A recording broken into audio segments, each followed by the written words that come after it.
Assalamualaikum warahmatullahi wabarakatuh. Teman-teman mahasiswa, kita sekarang akan membahas tentang metode transportasi.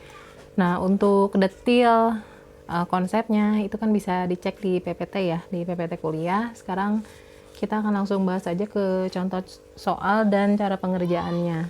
Nah, sebelumnya kita review dulu sebentar. Untuk metode transportasi itu masih ingat ya teman-teman, ada 2 tahap. Jadi harus melalui 2 tahap, di mana tahap pertama ini kita bisa milih mengerjakan dengan menggunakan northwest corner atau NWC, lalu atau least cost method atau FAM.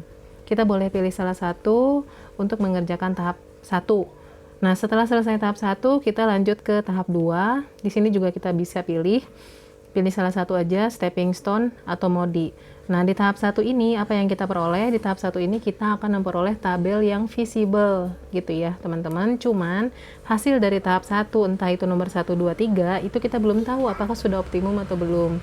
Jadi untuk mengetahui apakah tabel yang kita hasilkan dari tahap 1 itu sudah optimum atau belum, maka kita lanjutkan ke tahap kedua.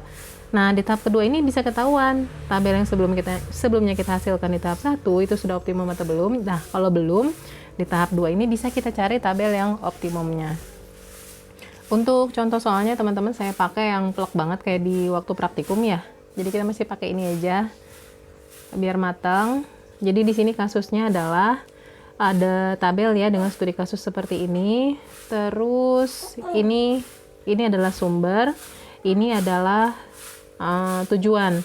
Jadi pabrik 1, 2, 3 dia ingin memasok barangnya ke daerah pemasaran A, B, dan C gitu ya. Nah, tapi di sini ada keterangan juga bahwa dari sumber pabrik 1 itu hanya bisa menghasilkan 106 barang. Dari pabrik 2 hanya bisa menghasilkan 132 barang. Dari pabrik ketiga hanya bisa menghasilkan 127 barang. Nah, ini berarti kendala atau batasan supply dari masing-masing sumber.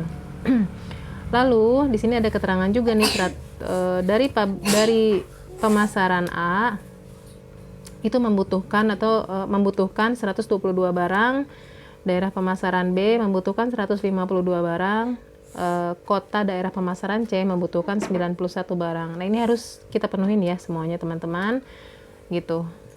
Oke.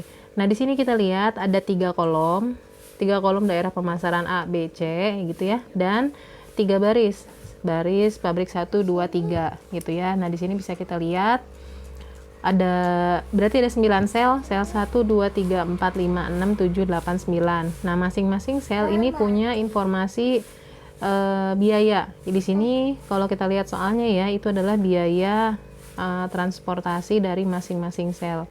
Jadi kalau ini menandakan biaya transportasi pengiriman dari pabrik 1 ke pabrik A. X11 ini menandakan alokasi barang yang dikirimkan dari 1 ke A gitu ya. Oke, jadi total di sini terdapat 9 sel gitu ya. Nah, kita harus menentukan X11, X12, 13, X33 gitu ya, sampai X33 itu harus berapa sih gitu ya yang kita kirimkan. Nah, tujuannya untuk apa? Untuk mengoptimumkan biaya ya. Kalau di sini berarti meminimumkan biaya pengiriman gitu ya. Oke ya. Nah, sekarang kita kerjain dulu untuk tahap 1 teman-teman. Tahap 1 itu kita coba 3-3-nya ya. Tahap 1 kita coba 3-3-nya.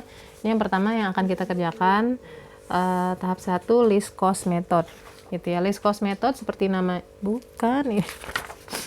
Yang northwest ya guys, maaf.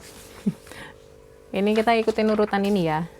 Ini berarti kita northwest corner dulu. Bisa pilih ya. Nah, untuk yang northwest corner ini pokoknya patokannya gini, sel yang akan kita isi dari 9 ini kita utamakan isi yang paling northwest, paling atas sebelah kiri ya. North kan utara, west timur ya. Kiri berarti ya. West ya. Pokoknya sebelah atas kiri lah ya. Barat apa timur ya? Pokoknya gitu lah ya. Oke guys. Nah, berarti yang mana dulu yang akan kita isi, yang akan kita utamakan? Berarti yang atas sebelah kiri. Yang ini dulu. Diisi berapa? Diisi sejumlah yang bisa diisi di sini.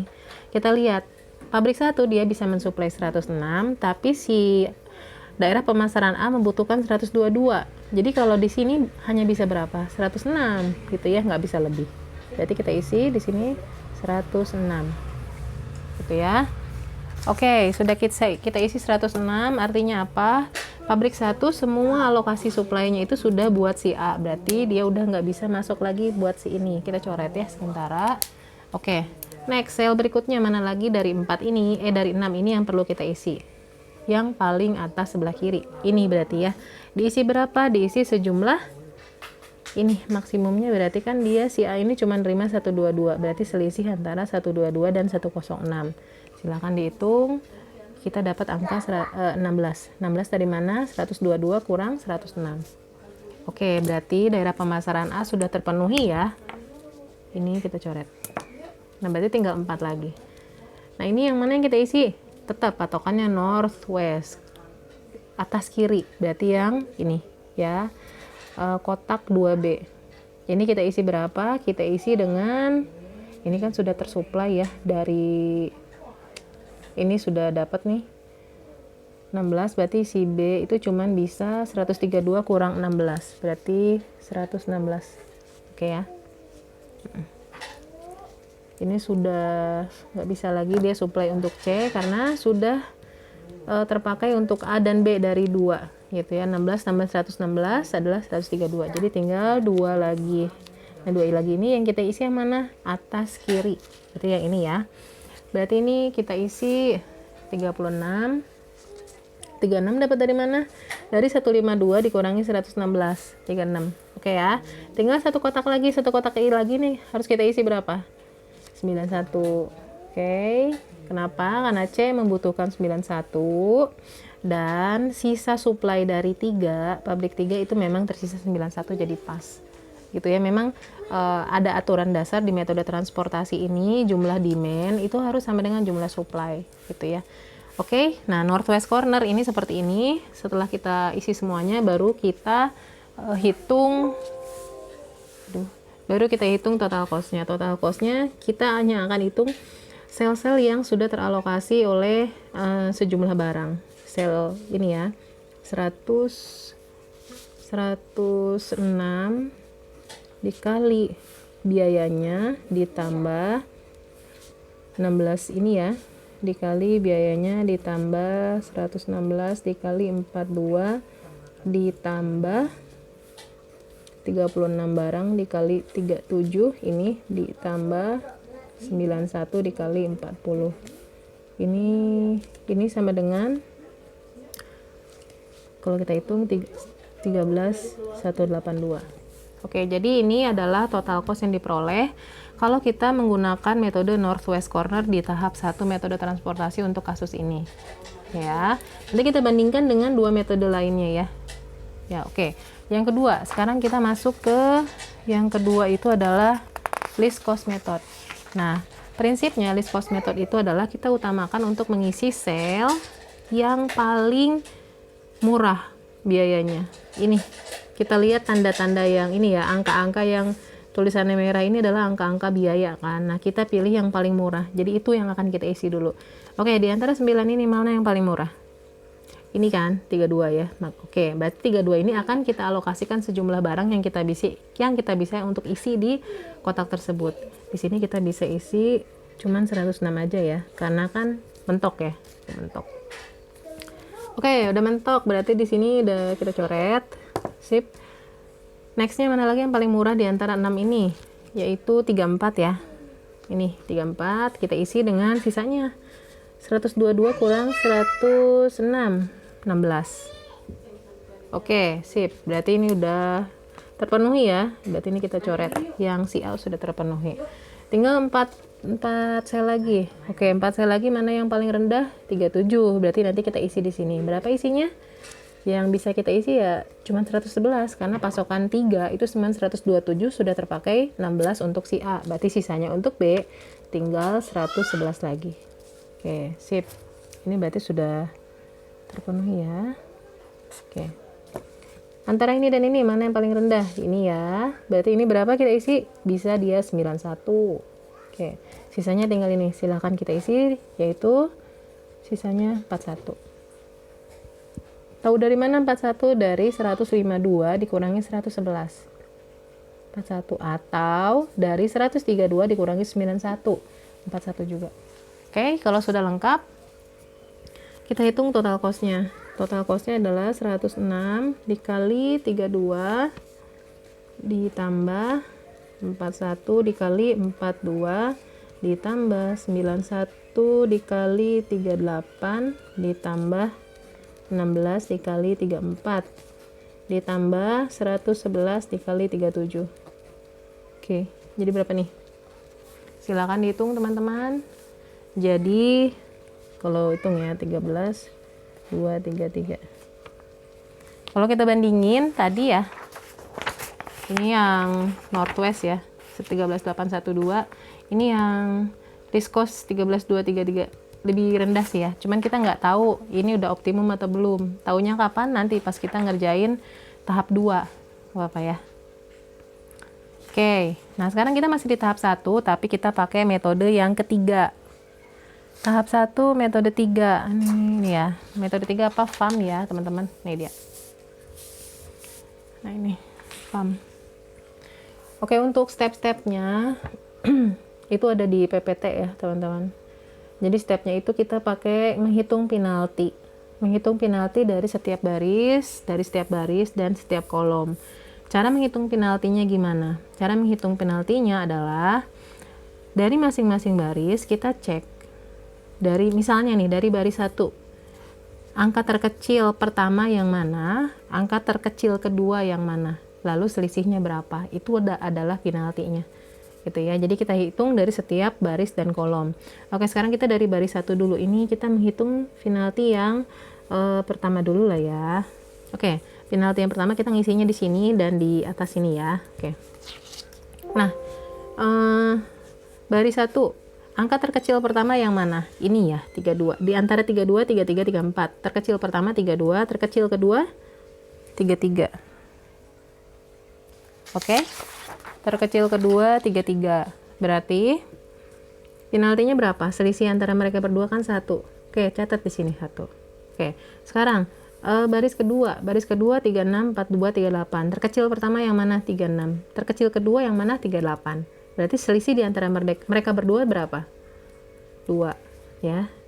38 kurang 36 2. Oke, tulis ini. Oke, baris ketiga ada 34, 37, 40. Baris angka terkecil pertama 34. Terkecil kedua kebetulan di sini sebelahnya ya 37. Oke, selisih di antara mereka berdua berapa? 3. Catat. Oke, next. Ini teman-teman. Sekarang kita yang kolom ya. Kolom. Dari kolom pertama. Kolom A. Terkecil pertama 32, terkecil kedua 34. Berarti selisihnya 2. Oke. Kolom B. Terkecil pertama 33, terkecil kedua 37. Selisihnya 4. 37 kurang 33 ya. Yang kolom C. 34 dan 38. Selisihnya 4. Selanjutnya, langkahnya adalah kita memilih baris atau kolom dengan nilai penalti terbesar. Kalau ada nilai penalti yang sama, maka kita pilih salah satu. Kita cek nilai penalti yang terbesar di sini adalah 4. Ternyata ada 2. Pilih salah satu, bebas. Emang nggak ngaruh? Enggak. Jadi ngaruhnya, kalau ke angkanya enggak, tapi ngaruhnya nanti pasti iterasi gitu ya paling. Saya milih yang ini ya. Oke, saya milih kolom dengan iterasi dengan penalti terbesar. Penalti terbesar ini. Nah, dari kolom kan dapat kolom B nih. Nah, dari kolom B ini saya akan mengisi sejumlah alokasi barang pada sel yang memiliki biaya terkecil. Di kolom B, biaya terkecil di mana? Ini 33. Berarti saya utamakan mengisi sel yang ini. Gitu. Oke, kita isi sejumlah alokasi barang berapa? 106 ya. Cuman bisa 106. Sip. Berarti dari pabrik 1 itu sudah tidak bisa mengisi lagi, masuk lagi gitu ya. Sip. Selesai. Nah, next kita akan mencari sel lainnya yang harus kita isi dengan alokasi barang. Yuk, caranya apa ya? Kita mulai lagi dari awal. Cari nilai penalti. Oke, nah ini tahapan mencari nilai penalti yang kedua. Oke, dari baris 1 kan sudah ya, sudah dicoret karena sudah terpenuhi nih, semua supply-nya sudah termanfaatkan. Jadi kita mulai dari baris 2, 3, kolom A, B, C. Oke, baris 2 mana? 36 dan 38. Nah, terkecilnya selisihnya berarti 2. Baris 3, 34, 37 selisihnya 3. Oke, sekarang kolom yang A.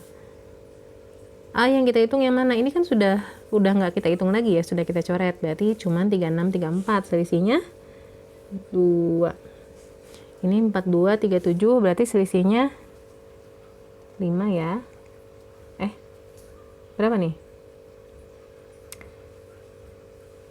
42 37 ya, 5 betul ya. Maaf.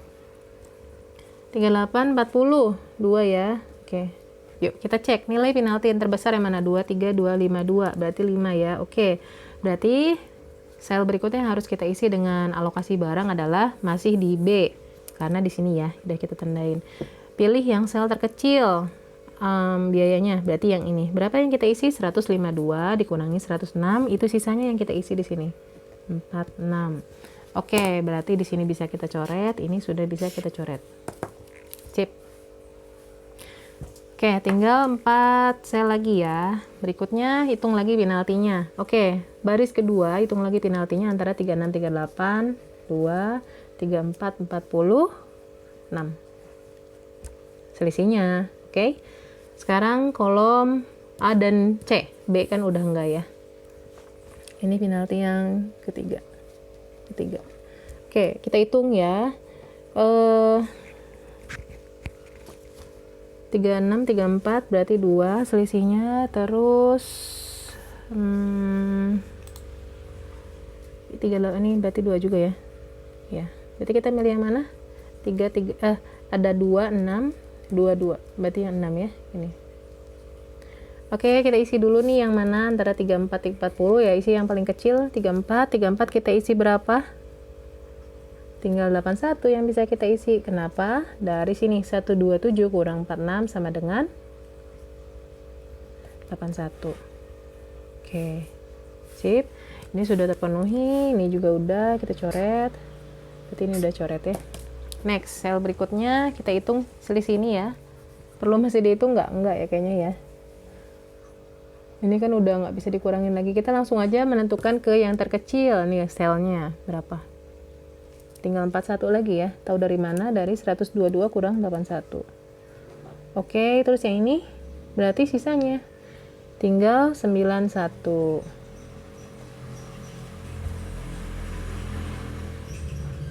Oke, udah selesai berarti ya. Ini sudah terisi. Taunya udah lengkap, ini udah mentok ya. Tuh. Udah. Berarti kita tinggal ngitung total cost. Total cost sama cara ngitungnya kayak tadi. 106 kali 33 ditambah 41 kali 36 ditambah